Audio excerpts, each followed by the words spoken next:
Hello, everybody. All I can say is it's about dang time. This is huge. Bombshell news, guys. The sanctuary city mayors who have been putting illegal immigrants in front of American citizens are now being criminally referred to the DOJ, the Department of Justice. This is huge news, guys. GOP lawmaker says she will criminally refer 4 Democratic mayors to the DOJ. This is a huge part in holding these people accountable for not only allowing criminal illegals into their cities, but taking taxpayer dollars and using them for illegals instead of hardworking American citizens that truly need it. This is huge breaking news, guys. Bombshell news. It's about time that these mayors over these sanctuary cities receive the justice that is rightly, the American people receive the justice against these mayors that is rightly deserved. Because again, remember, we're not talking about tens of millions of dollars. We're talking about billions of dollars of taxpayer money spent on illegal migrants. And some of these criminal migrants have broken families apart. They've literally shredded their families with just horrible crimes. And now we finally have Congress who is stepping in the gap and making something happen, working with the DOJ to criminally charge these people, these mayors over these cities, for the crimes that they have committed. We also have where President Trump is about to sign an executive order to abolish the Department of Education, one of the things he promised on the campaign trail. He is directing Secretary Linda McMahon to facilitate its closure. This move would shift control of educational policies and funding back to the individual states instead of at the federal level, where they're always pushing certain agendas. Also, big news is that, guys, this is crazy. This is a crazy day. Doge is now working with attorney generals across America, including Missouri Attorney General Bailey, to claw back spending that Biden did during his administration, citing, we have enough evidence that President Biden was in mental cognitive decline and he was not fully aware of his actions or things that he signed during his presidency, notating many instances with Mike Johnson. This will go down as one of the largest scandals in history as more of this is unveiled. But what it does do is it can allow us to pull back spending that was allocated and give it back to the taxpayers.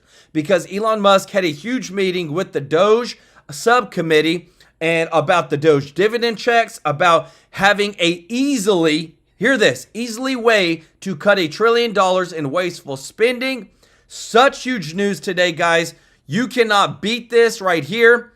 These Democratic mayors over these sanctuary cities being actually criminally referred to the DOJ for charges brought against them. And I just want to say thank you to all of our subscribers. Thank you to all of our viewers. If you're not subscribed, hit that subscribe button. Let us take care of you with the top news. And if you don't mind clicking that thumbs up like button, guys, thank you so much for your support. You are our sponsors. Thank you to all of our members of the channel. Della Cole, thank you for upgrading your membership. And Deanna Scott, an OG of the channel. Let's go. Y'all show Deanna and Della some love in the chat. And thank you to everybody that gives a super chat donation. Guys, this is beautiful. Accountability is coming to the American people. To these corrupt politicians for the American people. And it's about dang time. Check this out. To get back to the shore, they don't seem to have any direction at this point. And when it comes to the immigration issue, which they took a big L on in the election, nobody doubts that. They took and dropped a big L. It was the border, it was inflation, and it was this sense of weaponized government that were probably 3 of the top 10 issues that contributed to this 7 swing state, just absolute disaster for them in the 2024 election. So yesterday, the Republicans brought out up on Capitol Hill in front of committee, they brought out a couple of liberal, big, Brandon Johnson types, liberal city mayors, and they wanted them to answer basic questions on immigration.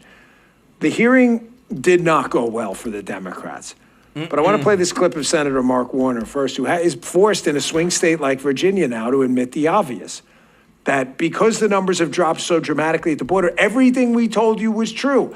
The Immigration and Nationality Act allows the President of the United States to stop any class of illegal migrants at any time, for any given period of time, for any reason, and Joe Biden just didn't want to do it. So here's Mark Warner, and I want you to pay attention to the stammering around in the answer as he's forced to admit, basically Trump was right. Check this out. Do you agree with that assessment that Donald Trump is the only thing that's needed to change the circumstances at the border? I think it is good that we're at a 25-year low in terms of border crossing. My words yesterday, they were not great. Let me be the first to acknowledge that. And I think what he's doing to our economy and our Why weren't they great? Why weren't they great? Because the notion that the numbers are down, which I think is good for America, and I think the vast majority of Americans realized President Biden didn't have a secure enough border. Those numbers are down.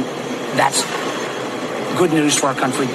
But the idea that that becomes an ability to sanction ICE to have, unfettered immigration raids doesn't make sense. So my choice of words yesterday, I'd like to take them back. The data does exist on the numbers being down.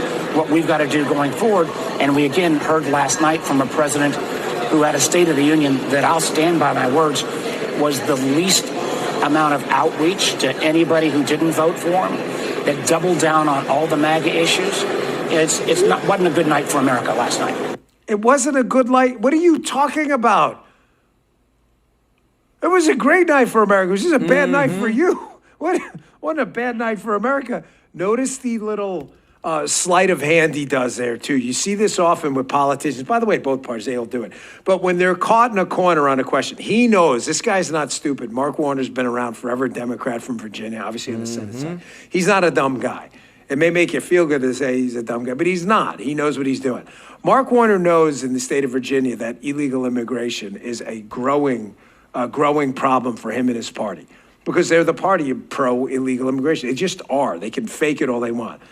So what does he do? He has to engage in this euphemisms game to pretend that he's not for what he's for. Like, here's what I'm for, but I can't tell you what I'm for. The Schatz doctrine, in other words. The Brian Schatz, the senator who has this theory out there that Democrats should continue to do radically left crazy stuff, just don't tell people about it. So I want you to pay attention to that clip, if you rewind it and go back, if you watch it on demand, how he's struggling to answer the question. It's okay to say Donald Trump has, relatively to speaking, in contrast to Joe Biden's illegal immigration encounters at the border, that Donald Trump has fixed the problem. It's okay to say that. You might actually look like a bit of a pragmatist in what's returning to a swing state kind of status, I think, Virginia. He doesn't want to do that. So he stammers and he moves all around and he tries to kind of distract you with, look, shiny red object stuff. But what kind of ticked me off the most about that clip is he says, well, that's no excuse to engage in unfettered immigration raids. Well, I would have followed up if I was the host, she's a liberal. She's not going to follow up and ask real questions. What do you mean unfettered? Oh, I assure you there's fettering when it comes to immigration raids. They have rules, administrative procedures, the law. They have the Bill of Rights, the Constitution they have to abide by. You see the distraction mechanism they engage in all the time when they know they're at an issue they're losing on significantly? So the hearing was a genius move, by the way. This is the best part, remember, guys. The Democrats have been traditionally good at messaging in the past. And if you ever read the book, Revolt Against the Masses by Fred Siegel, great book. I'm not the publisher. I have no vested interest in it at all. It's just a really great book. He talks about basically the revolt against the masses, how liberalism is a response, an attack on the middle class. He mentions in the book how they had this superb mechanism lined up for years. The media, activist groups, and congressional committees. You see how Republicans are starting to emulate this strategy now? Conservative media, activist groups, congressional committees, learning how to get a message out there. The hearing up on... Guys, and I'll tell you this, I actually got footage to show you in a moment where Gavin Newsom actually agrees, even though he signed the most progressive law pertaining to men playing in women's sports to allow it, he literally says, yeah, I don't agree with that. I'm going to show you that in a moment. Everybody is flipping, guys. Even old Gavin Newsom. And just want to say, guys, if you don't mind, clicking the thumbs up like button. Thank you so much for your support. Capitol Hill with these liberal mayors, Michelle Wu from Boston, Brandon Johnson, Eric Adams, was the perfect opportunity to just ask them, well, what are you doing about this? It appears through your sanctuary city status that you're incentivizing illegal immigration. This did not end well when an excellent congresswoman from Florida, Anna Paulina Luna, decided to take this thing up one notch regarding some referrals. Check this out. So you don't believe that banning the transfer of individuals into ICE custody for the purpose of civil immigration enforcement encourages illegal immigration into Chicago? Or how about agencies, or agents not being able to stop, arrest, or detain individuals based solely on their immigration status or administrative warrant? So we comply with all laws, local, state, and federal. To me, after this line of questioning, it's very clear that these policies that you have all implicated are active and alive and well in your cities, are in direct violation with U.S. Title 8 Code subsection 1324 and is a federal offense. But you all speak about a broken immigration system, and yet here you guys are aiding and abetting in that entire process. I want to be very clear about something. Open border policies, which is something that you guys are talking about, hurts people on both sides, meaning the people that are coming here illegally and then American citizens as well. I do not think you guys are bad people, but I think that you are ideologically misled, which is why, unfortunately, based on your responses, I'm all going to be criminally referring you to the Department of Justice for investigation. Boom. And as soon as I leave here, these will be going over to Pam Bondi. I'm not doing that in an effort to bully you guys, but I do believe that your policies are hurting the American people, and you can make that known with the evidence that you can present to the Department of Justice. But if you guys continue doing what you're doing, you're not going to help anyone. You're going to hurt more people, and that's exactly why I'm tired of it. The American people are tired of it. And Chairman, I yield my time. Would you yield your last? Let's To get go. back to the shore. They don't Guys, it's about dang time that these Democratic sanctuary city mayors be criminally prosecuted for what they've done, because families have been torn apart because of their actions. GOP lawmaker, you just saw it, now has criminally referred 4 Democratic mayors over to the DOJ because they have explicitly broken federal law. And guess what? It's already in the works, guys. I am looking forward to seeing these people who have spent billions of dollars of taxpayer dollars money to help out somebody that is not a citizen, when we have seniors that need help, we have families that need help, and it's about dang time that they're held accountable. Thank you so much, Prophetic Now, for the super chat. Says, stay prayed up. The war has just started. With God, we win and take the land. The light shines, the darkness flees. Let's go. Y'all show Prophetic Now some love, as well as Patty Razor for gifting 1 True Life News membership. Growing the family. I love it. Y'all show Patty some love as well. And you know what else happened too, guys? Because again, too, you just keep getting the good news. Dems throw the House into chaos after 10 moderates joined the GOP to punish Al Green for his disrespectful outburst, wouldn't sit down during Trump's speech. He has now been censured. Guys, there's only a handful of people that this has happened to in Congress, because again, it is such a bad, when that's put on your name that in Congress you were censored, this just puts, a sour taste on you, because you couldn't follow the simple rules just to sit down and have decorum. But I'm glad that 10 Democrats sided with the Republicans to hold him accountable, and now that he's been censored, guys. And what I love is that right now, we're going to show you they had a huge meeting with Doge, with Elon Musk in the Capitol. And there's lots of stuff that's coming from this, guys. I want to keep you up to date, because some of it's good, some of it's like, whoa. But check this out. Inflation is not going to go. The price of eggs ain't going to come down until you start cutting federal spending.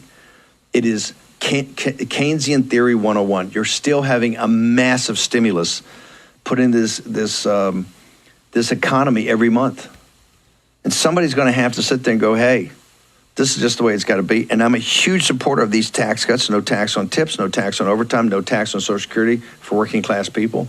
I am not a fan of the corporate tax cut right now. The reason is they gamed the system last time. They didn't put in capital equipment. They didn't put in things to grow the economy. What did they do? Exactly what I said they were going to do. They went and put it in stock repurchases to drive up the price of their warrant and equity packages and made more money. And all those CEOs kind of skipped off, and the companies are where they are. I'm only corporate tax cuts if it's ironclad that they're going to take the tax cut, the savings, and plow it back into productive capital. Mm-hmm. Capital. You didn't see that. They took it for themselves. And I'm totally opposed to tax cuts for the rich. I'm just in. I can walk through any set of analysis that we just don't have the money. And the working class and middle class need it. Yes. This is why there's so many MAGA people. There's so many folks on Medicaid. They don't want to be on Medicaid. Nobody wants to be on Medicaid. They have to be on Medicaid. Because the companies aren't paying for the insurance and the jobs. We haven't had any real wage growth. People are working like crazy. People are working 2 and 3 jobs. And guess what? All the jobs created under Biden, went to foreign-born folks, not to people, native-born Americans, regardless of your race, your religion, your creed. It's a racket. And guys, I'm sorry to interrupt, but I got to give you the facts. He's over the past, I think it was 2 or 3 years under the Biden administration, 800,000 native-born jobs were lost. So 800,000 Americans lost their job. And 1.2 million non-citizens gained jobs during the Biden administration. How's that for an America First or America Last agenda? We have the president trying to try to break it, but hey, first you can't. This is why I said, why do we spend all this time on reconciliation? We should have been having this debate month to month, and quite frankly, they should have come up with the appropriations bills. We shouldn't be in this situation, and that takes leadership. And I think the House leadership was not forthcoming on what the issues were. So now we're left with it. And they're going to point to, these guys are bad guys because they want to stop the program. We don't want to stop the program. We are the ones that want to make sure the program is executed exactly like President Trump. But somebody's got to be the reality check here and stop with the fantasy. And there's a lot of fantasy going on. Fantasy, misdirection plays, and hide the football. And finally, yesterday, you started to see, did any numbers come out of the Senate and the House? I rest my case. At the big conference and thing, did anybody come out with a number that Doge has found? I rest my case. And we got to stop kidding ourselves. It's now, you have to do it now. If it's $50 billion, fine. There's not a trillion, that's fine. What's the number? Because then when you start to calibrate, that's going to be how tough the programmatic cuts are going to be. The programmatic cuts are going to be hard. It's going to be hard to cut defense. Until you reorganize to the hemispheric defense, it's going to be hard. It's going to be hard to cut Medicaid. It's going to be hard to cut the social programs. It's going to be hard. Doable, particularly if the political will, and if you're steely-eyed about it and can go through the firestorm, you can do it. It can be done. You can get there. But you can't do it on a fantasy. Too much fantasy and happy talk has gotten us to this place. That's how you get $37 trillion in debt, adding $1 trillion every 100 days with $2 trillion that they're asking you to approve. $2 trillion deficit for this year. Oh, we're going to get to next year, 26. We're really going to take a hard stand. Screw you. I don't want to hear it. I want to hear it now. Programmatic cuts are not across the aisle. The Democrats want bigger government. They want more intrusive government. That's why it's deconstruction of the administrative state. It has to be done programmatically and by billets. And you're going to have to do the Defense Department if you have any hope of doing some of the social programs, including part of Medicaid. And Medicaid is going to be a tough cut, but I think with work requirements, block granting back to the states where you're not just stiffing the states, there's got to be some 30% air pocket, but I mean a real block grant back where you know it's going to be properly managed and financed, and cutting out illegal aliens. Got to do it. Got to do it. And then you got to get into the mandatories, the mandatory spending. You're not going to get there until Social Security and Medicare are off the table. There's off the table until, and I don't think there was any confusion in President Trump the other day. They make it huge. Always going through all these numbers, people being paid whether they're 150 years old. We understand that is in all likelihood a computer filing a system. I would love to be the fact that they were doing it. But I think the two mandatory programs, you're simply going to have it's a contract to the American people, and contractually they're not going to give it up when they don't believe the political class. And this gets back to my point on where we are on financing all this. This audience is very important. You guys are critical. That's what people come here while they talk. Hey, because of you, you're the factor of human agency.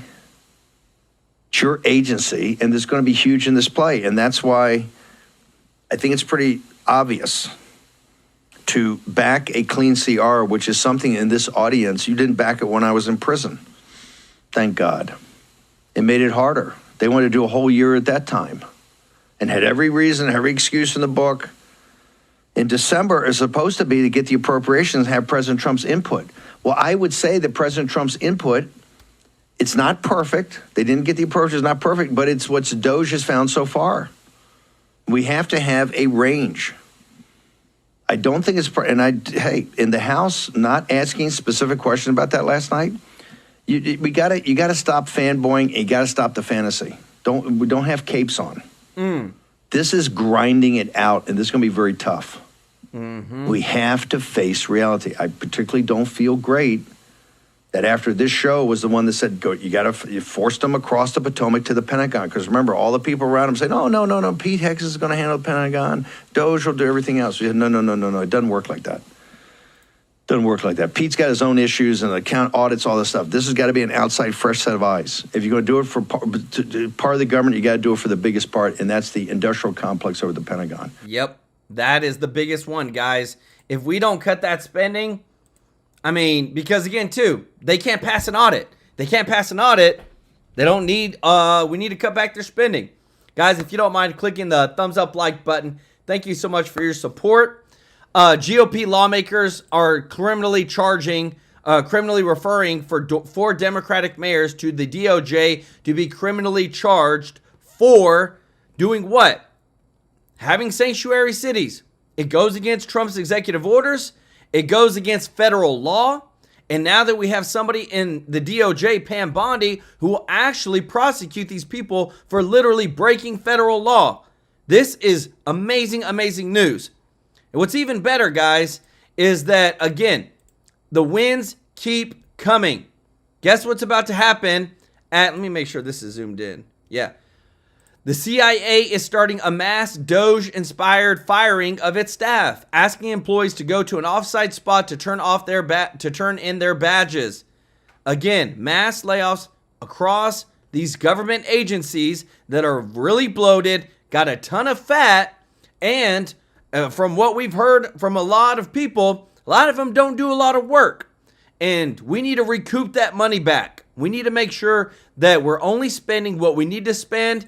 And if not, then give it back to the taxpayers, give them that Doge dividend check, and continue putting America first. But right now, guys, I'm telling you, they just censured 10 Democrats joined the GOP to censure Al Green. But I don't know what's going on with the Democratic Party, but I feel like they're losing it. But I'm about to show you after the video you're about to see, Gavin Newsom is now trying to move center. It's kind of scummy the way that he's doing it, but I'll show you in a moment. Check this out. Last night was a test for the left, and they bombed. Hakeem Jeffries begged his party to ditch the props and act cool, and they bucked him.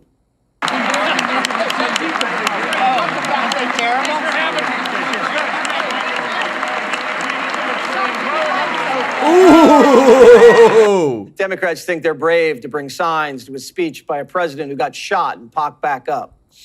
Some of them walked out and took selfies. Look at this. We just walked out of the State of the Union. My shirt showed Trump an important message. Yeah, no he don't king care. lives here. I'm sure he saw that shirt. And Ayanna Pressley brought a woman in a wheelchair as her guest to the speech and then ditched her. I just came off the House floor.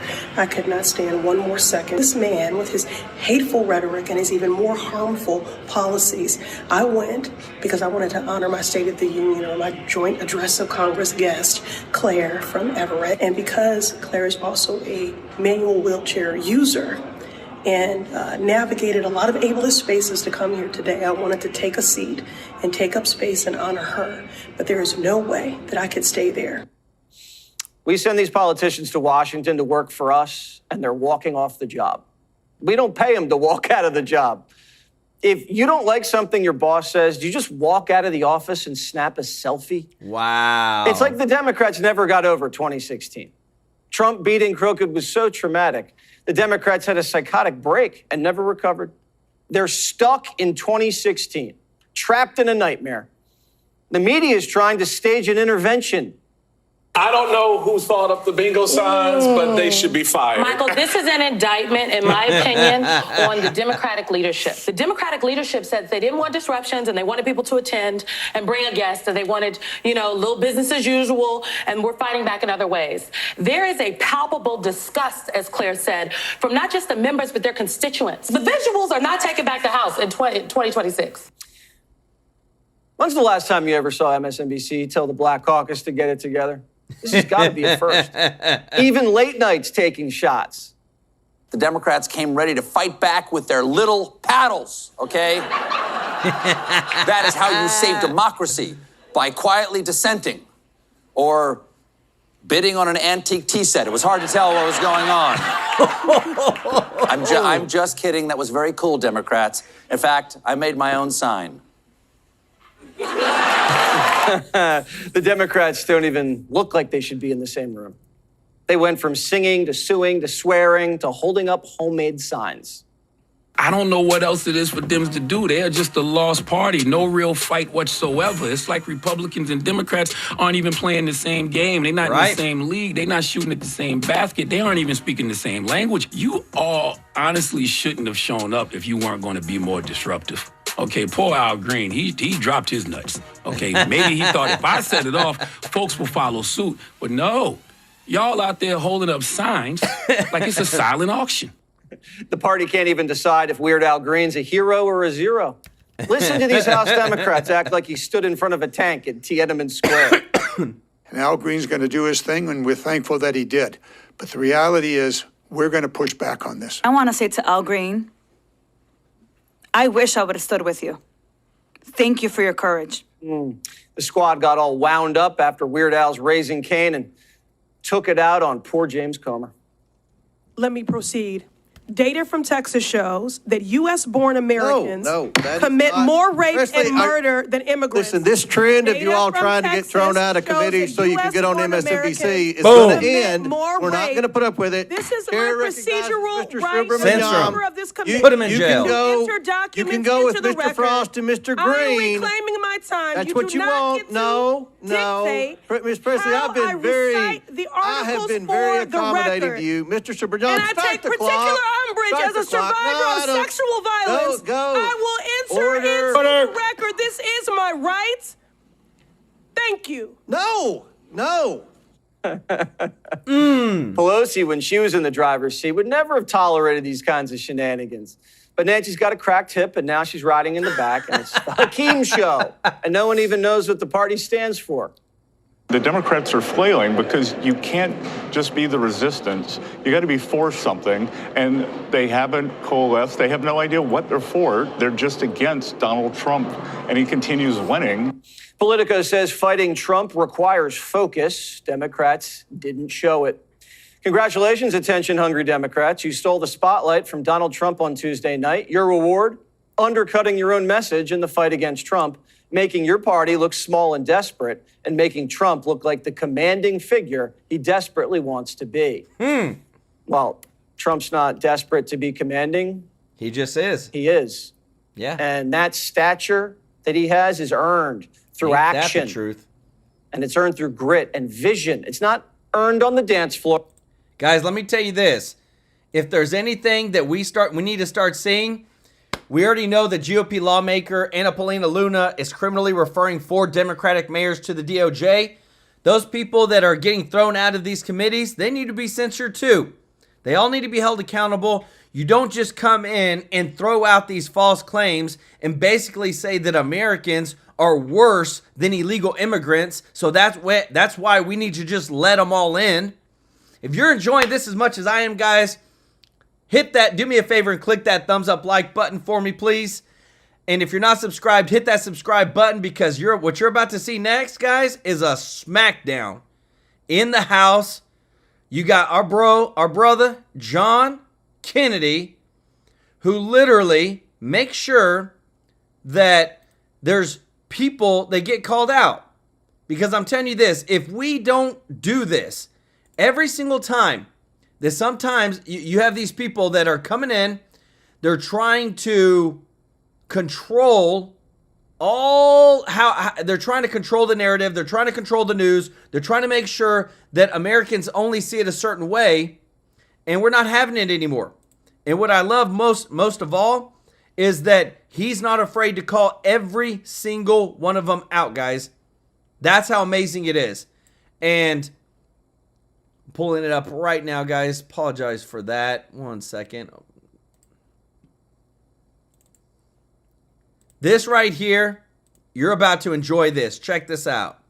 Society perspective. How do we do this as a society to actually eradicate anti-Semitism? And I think that is the larger question rather than isolated on the FBI. Okay, thank you. Thank you. Senator Kennedy.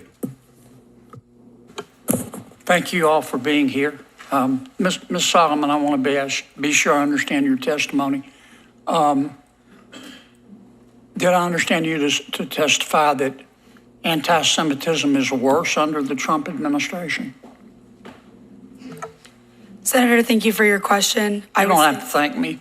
Okay. Your best thanks is to answer. Okay. Well, I'll tell you that anti-Semitism has been rising, especially since the 2017 but has the Trump Charlottesville administration caused that? Is that your testimony? I wouldn't say the Trump administration has caused anti-Semitism. Has there been an increase since Trump has entered office? Yes. Do you see a causal connection there? Yes. Why? Trump has highlighted and platformed neo-Nazis and white supremacists. Okay. I can't see that far. Racklin. Mr. Racklin, I understood you to say that in answer to Senator Durbin's question, the spending reductions, reducing the federal budget would increase anti-Semitism. Isn't that what you said? No, I did not. I said that the constant threats to cut money to the Office for Civil Rights and the Department of Education prevents the federal government from adequately investigating anti-Semitism and other hate crimes on college campuses. So you think one way to stop anti-Semitism is to give people more money? Is that right? I think one of the ways is to actually fund people that are actually designed to investigate anti-Semitism on college campuses. What's there to investigate? We see it. We saw it. Did you watch television? Did you see what happened at Columbia? Absolutely. Yeah. I mean, it was clear to me that the administration at Columbia and most members of the faculty believe passionately in diversity, equity, inclusion, and the right to hurt Jews. That's what I saw. Isn't that what you saw? I saw. Isn't that what you saw? I saw protesters against the war in Gaza and them using some anti-Semitic slogans and thoughts. I would say, however, that it's hard. I would say, isn't that however, what you're telling me? that that's not what you saw. No, don't get off the subject on me now. You're telling me that's not what you saw. I'm telling you that it is difficult for the federal government to adequately address the issue of anti-Semitism. Are you telling me the Columbia administration and the faculty was supportive of the Jewish community? I think that they are you trying need to to stop dipping into your ketamine stash. Excuse me? Now, that if we're going to solve this problem, we need to talk about it. And it wasn't just at Columbia. It was at Berkeley. It was at UCLA. It was at Barnard. And Columbia has a history of discriminating against the Jewish people. They used to refuse to let Jewish students come to their university. Now, you can try to bubble wrap this, but that's what I saw. If you want to stop a lot of the anti-Semitism, maybe we need to stop teaching kids to be anti-Semitic. Sir, I would relish that opportunity. Let me ask you a question, Ms. Kohab. Did I say that right? Kohab. Do you think it's possible to feel compassion for the Palestinian people without hating Jews? Absolutely. Would you elaborate on that? Because it looks to me like many of our Ivy League universities, they weren't the only ones. Some universities handled it well. Vanderbilt, University of Chicago, Tulane. But it looks like the administration was teaching kids you got to pick a side. You either have to hate Jews or you have to be for Hamas. You can't be. There's no middle ground. Tell me what you what you saw. You've written a book about it. Maybe Mr. Rockland ought to read it. Whoa. Just because we are testifying, I wrote a chapter in the anthology Young Zionist Voices about what's happening on college campuses, and my book is coming soon, so look out for that. Good plug, but so let me answer your question. Can you feel compassion for the Palestinian people and not hate Jews? Absolutely. I think that what I've seen on college campuses is a pushing of a Marxist framing of the way that you see the world. And this is not only in liberal studies departments. I've taken dance classes, I've taken creative writing classes, where your final project is literally called The Political is Personal. And what they're teaching you on college campuses is that the political is personal and that everything should be personalized. And there's a global north, a global south, a global right, and a global wrong. And the issue with college campuses and what's happening right now in the United States is that we're allowing ideology to drive violence. A society that says that you can commit violent acts based on your ideology because your ideology is correct is a society that's eroding. And that's what I see on college campuses. Now, you asked if I could feel Palestinian peoplehood, right? If I could feel compassion for the Palestinian people. Absolutely. And every night when I go to bed, yes, I pray for the Jewish people, but I also pray for the Palestinian people, for God to send them leaders that actually care more about their safety. Leaders that put their people's safety in order to propel an ideology at risk aren't leaders. If you look at Hamas, they tout what happened after October 7th up until this day as a victory. How can you lie in rubble after thousands of your people have died and call that a victory? So what I see that has to happen on college campuses is de-radicalization. Until you admit that there's a radical ideology happening on a college campus, you cannot fight it. You cannot fight it. Senator Ronald. Hey, so powerful, everybody. Like, that's what we need. We need better leaders, just like Donald Trump said. We didn't, what, you said we needed legislation to close the border down? Just so happens we just needed a new president. Because guess what? We have the lowest crossings in history. That's what we need is better leadership. But I want to show you this, guys. Be careful. Gavin Newsom is trying to get in the spotlight again. He did a podcast with Charlie Kirk, who y'all know is a big conservative, and this guy comes out and literally backtracks one of the biggest agendas of the far left progressive that's been out there. I want you to see this because, again, too, we're bringing the receipts. These people they're trying to create a new party. They're trying to separate themselves from the Democratic Party because they're lost. They have no leader. They have nowhere to go. Because I promise you this, if the Democrats keep going like they're going, Newsom is going to run as a different party for the 2028 election. Because listen to this. Does this not sound like a moderate? It's like you right now should come out and be like, you know what? The young man who's about to win the state championship in the long jump in female sports, that shouldn't happen. You as the governor should step out and say no. No, and I appreciate, but like, would you do something like that? Would you say no men in female sports? Well, I think it's an issue of fairness. I completely agree with you on that. So that's easy to call out, the unfairness of that. It's like you right. Are you serious? Remember, this is the same guy who signed one of the most radical trans laws in the nation. And now he's saying that it's not fair for men to be in women's sports. Again, he's going to be running in 2028. But I promise you, it may not be under the Democratic Party. It may be under something else. But I want to give you some good news because, guys, we may have, like, Doge dividend checks, the Doge cutting back. We've got a lot of great news that you're about to see. Check this out. And if you don't mind me doing me a favor, everybody, clicking that thumbs up like button, guys. Y'all are the best. Check this out. Could you share what Elon Musk was talking to you about in the meeting, major takeaways, what was discussed? The major takeaways is the American people's money has truly been stolen through an incredible amount of fraud and all types of improper payments. This was actually the first hearing I held, which I think sounded super boring to a lot of people because it was Medicare and improper payments.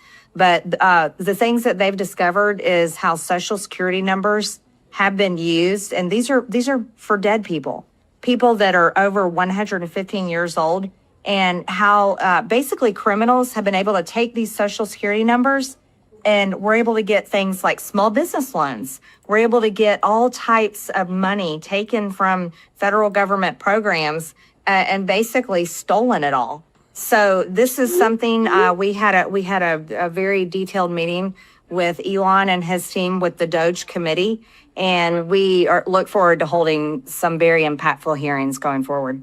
What do you make of the proposal to put all of this into rescissions packages and basically get it formalized by commas? Well, it's an extremely important part of this is any type of Doge cuts, we've got to work into our legislation and work into our budgets and appropriations.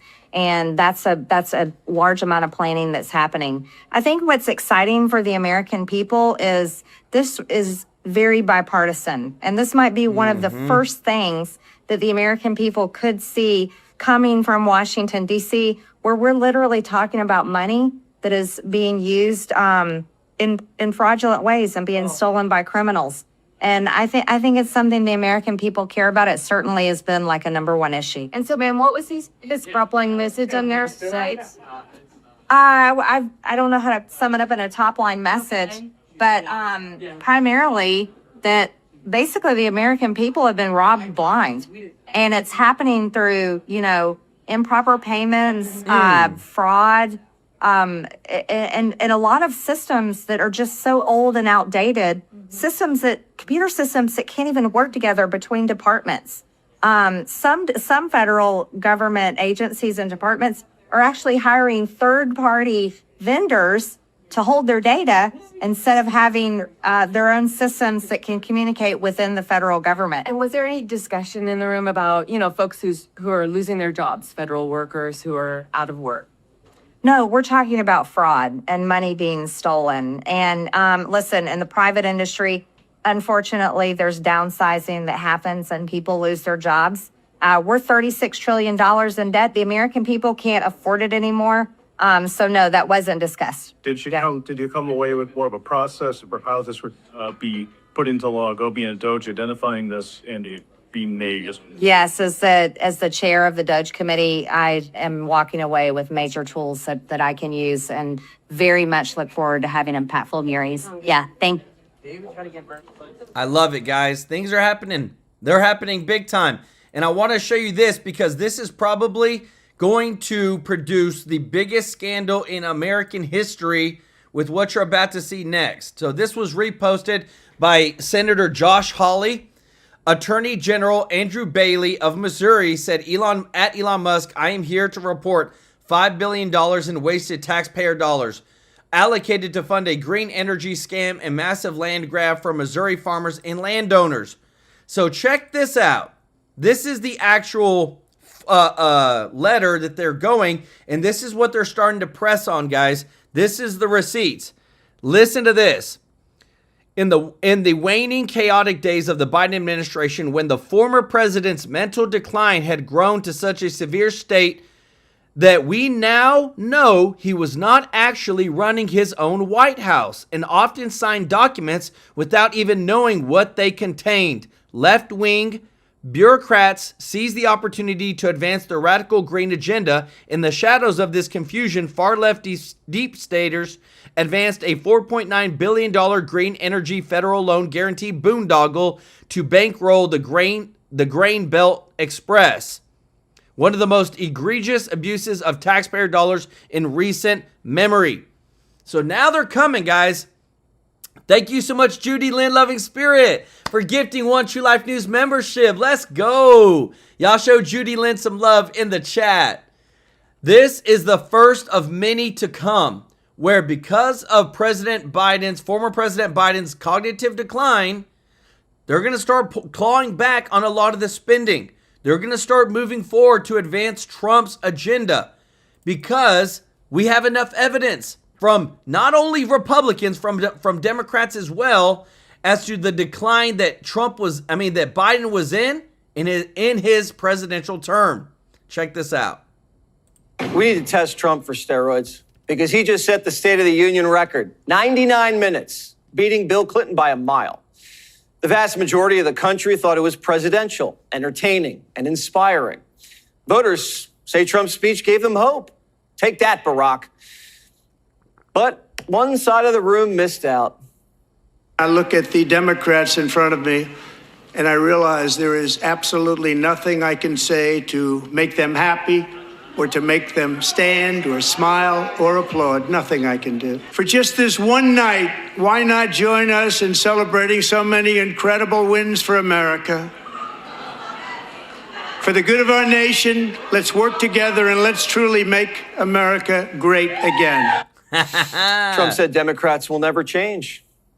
And they proved him right. Right when he got started, Democrat Al Green with his big old ponytail started screaming and shaking his cane. To 525 on a map that reads almost completely red. Chair now directs the Sergeant at Arms to restore order. Remove this gentleman from the chamber.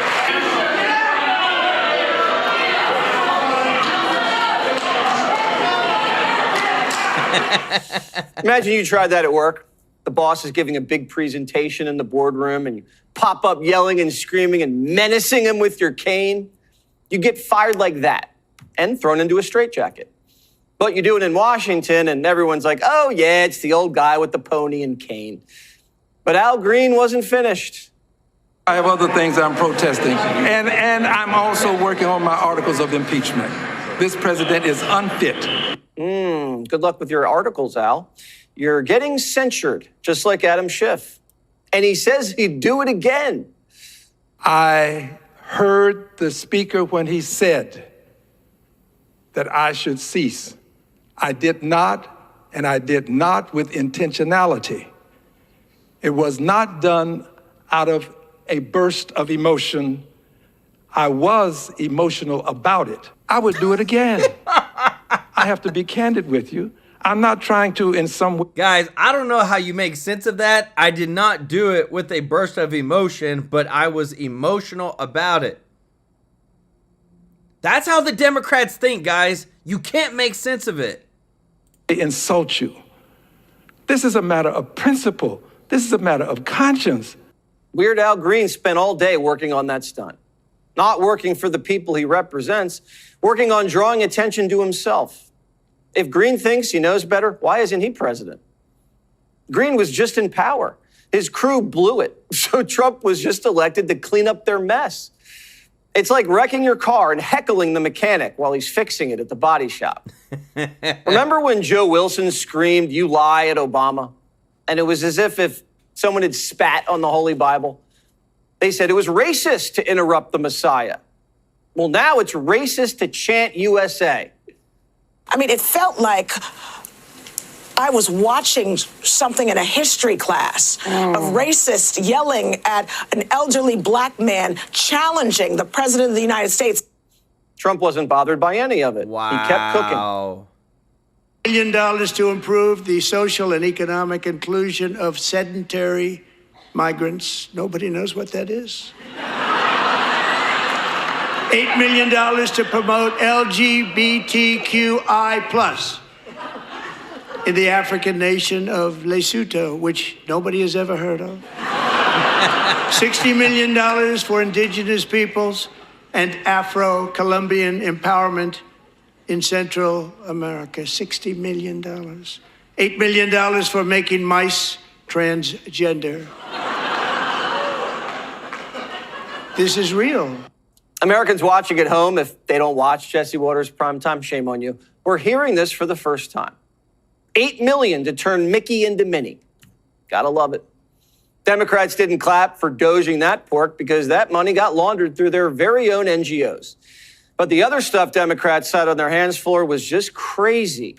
Planting the American flag on Mars. Nothing. Catching terrorists. Destroying the cartels. Nothing. Bringing hostages home. No. They didn't even clap when Trump said he was putting a Democrat in charge of ending autism. What are Democrats, pro-autism? They used to say they were for the children. Well, Trump invited one girl who was partially paralyzed after a boy spiked a volleyball in her face. They showed no emotion. The party of women. When Trump surprised a high school kid, said he was just accepted into West Point, Democrats just sat there and stared. The Democrats turned their backs on veterans, women, children, rape victims. But the most despicable part of the evening was after Trump made a 13-year-old cancer survivor an honorary Secret Service agent. And the Democrats sat still and seethed. It did nothing. Tonight, DJ, we're going to do you the biggest honor of them all. I am asking our new Secret Service Director, Sean Curran, to officially make you an agent of the United States Secret Service.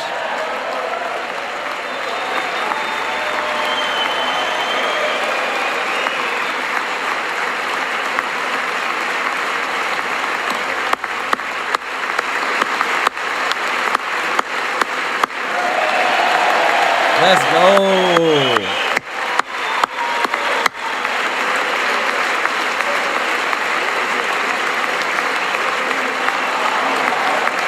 This thing. Black kid with brain cancer wants to become a cop. Trump gives him a badge. I'm not going to lie, I almost cried. Jimmy Fallon joked that they'd only clap if that boy became a girl. The Democrats can't show an inkling of humanity. They just watched cold-hearted like a gang of freaks. Are these people human? For the record, and this is disgusting, the president made a spectacle out of praising a young man who thus far survived pediatric cancer, as if the president had something to do with that. And I hope he has a long life as a law enforcement officer. But I hope he never has to defend the United States Capitol against Donald Trump supporters. And if he does, I hope he isn't one of the 6 who loses his life to suicide. The left thinks they're patriotic when they take a knee for George Floyd, but they won't even stand up for a black kid with cancer, or a hostage, or a mom whose daughter was raped and killed by a migrant.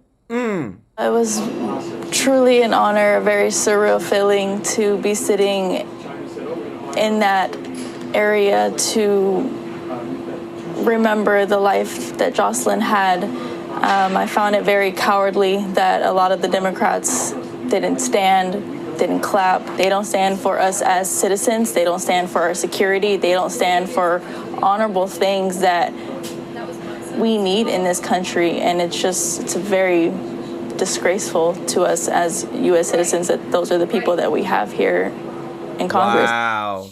Trump gave Democrats a lot of reasons to clap last night. The only time they did was to send your money to an unwinnable war on another continent. The United States has sent hundreds of billions of dollars to support Ukraine's defense with no security, with no anything. Do you want to keep it going for another 5 years? Yeah, you would say Pocahontas says yes.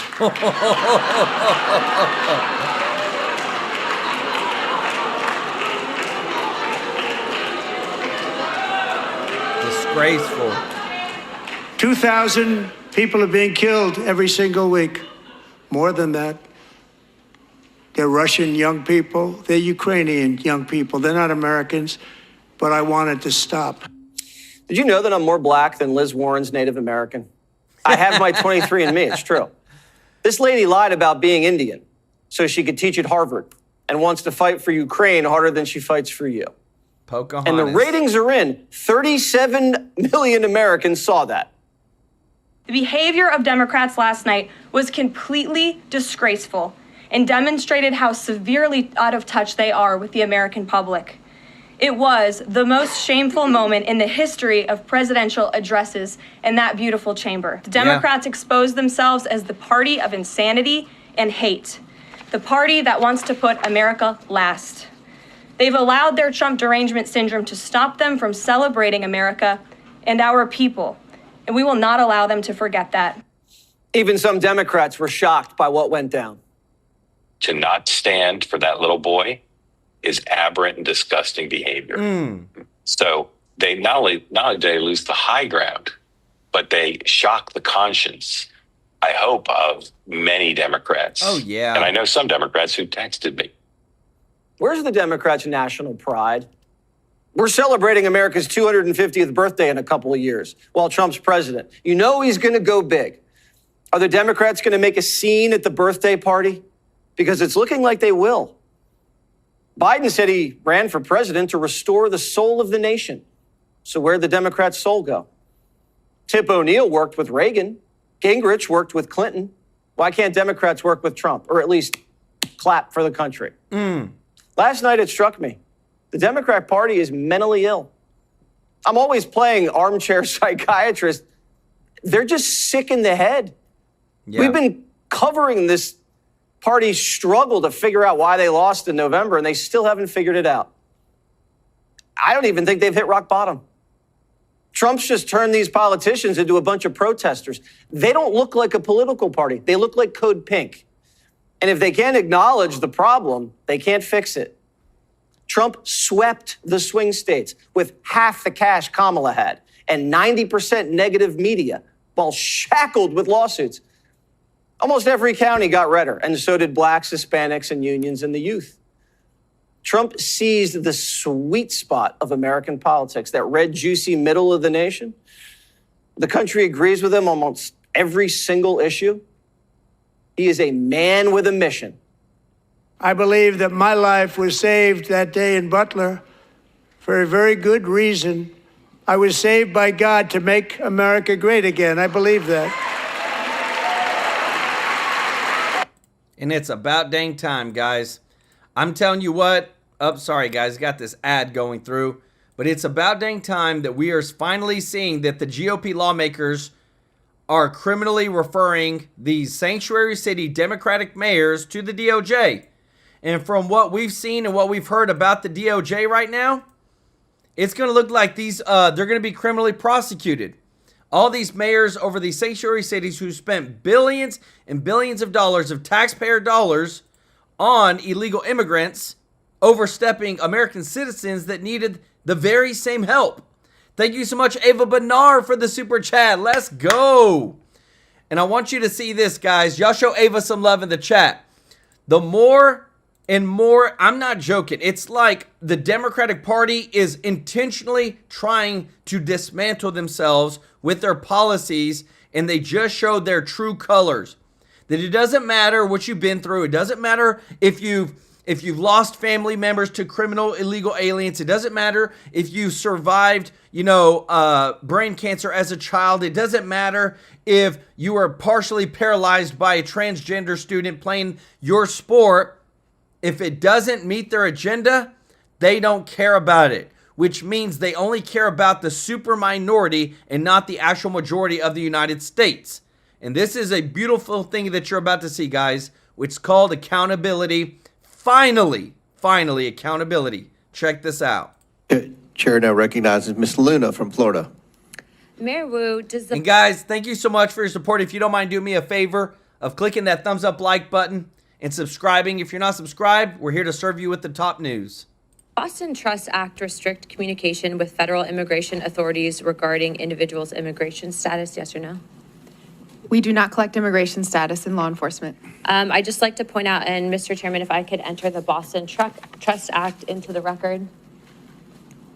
Mr. Chairman. Without objection, so ordered. Thank you. On section 4AA, a law enforcement official and employment of the city department, agency, or commission shall not, and then A, inquire of an individual on his or her immigration status.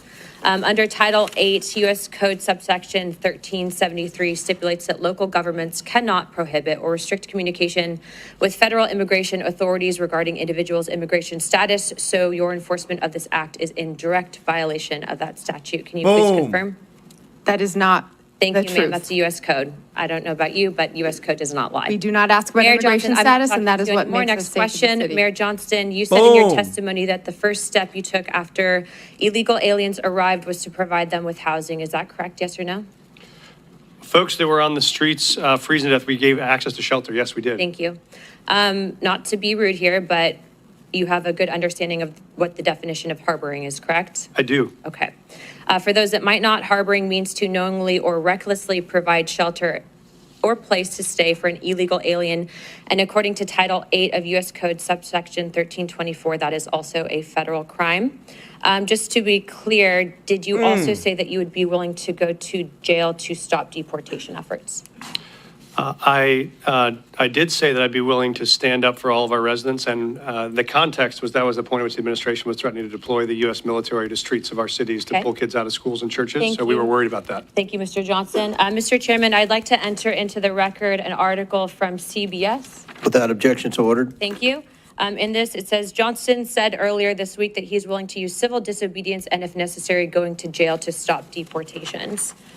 My final question would be for you, Mr. Mayor Johnson. Do you believe that Chicago's welcoming city ordinance encourages illegal aliens to enter the United States, specifically into Chicago? Yes or no?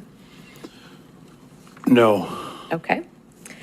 So you don't believe that banning the transfer of individuals into ICE custody for the purpose of civil immigration enforcement encourages illegal immigration into Chicago?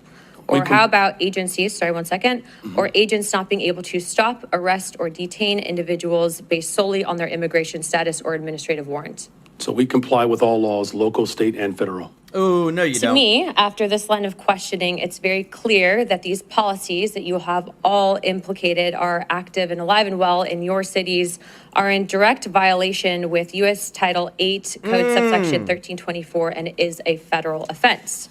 But you all speak about a broken immigration system, and yet here you guys are aiding and abetting in that entire process. I want to be very clear about something. Open border policies, which is something that you guys are talking about, hurts people on both sides, meaning the people that are coming here illegally and then American citizens as well. I do not think you guys are bad people, but I think that you are ideologically misled, which is why, unfortunately, based on your responses, I'm all going to be criminally referring you to the Department of Justice for investigation. Yes. And as soon as I leave here, these will be going over to Pam Bondi. Yes. I'm not doing that in an effort to bully you guys, but I do believe that your policies are hurting the American people, and you can make that known with the evidence that you can present to the Department of Justice. But if you guys continue doing what you're doing, you're not going to help anyone. You're going to hurt more people, and that's exactly why I'm tired of it. The American people are tired of it. And Chairman, I yield my time. Would you yield your last? Guys, is that not beautiful? Accountability for once? God, I love it, guys. Thank you so much, everybody, for watching. If you're not subscribed, hit that subscribe button. Let us take care of you with the top news. If you don't mind clicking the thumbs up like button, guys. I love the amount of winning that we are doing right now in the United States with the America First agenda. All the polls show that Trump's speech, his agenda, his policies is all over 65% on CNN, on CBS. No matter which one you look at, people want this agenda complete. And want to say thank you to everybody that is a member of the channel. If you want to be a member, the link is in the description to join. And don't forget our other channel, TrueLife Breaking News. The link is in the description to subscribe to that channel. We're going to be focused on short form content over there. And want to say thank you to everybody that's given a super chat donation. Want to give some love to Camp Goer 1, who said President Trump is the true love of America. True Americans, let's go. And thank you so much, Della Cole, Deanna Scott, Prophetic Now, Patty Razor, Judy Lynn Loving Spirit, Ava Bernard. Guys, y'all showed them some love in the chat. We are here to serve you every day with the top news, Monday through Friday, 2 shows a day, one on Saturday, one on Sunday. We got a lot of winning we got to report, guys. I want to make sure that you're fully informed. Love you all. Appreciate you. And we'll see you in the next one. Take care. Bye-bye.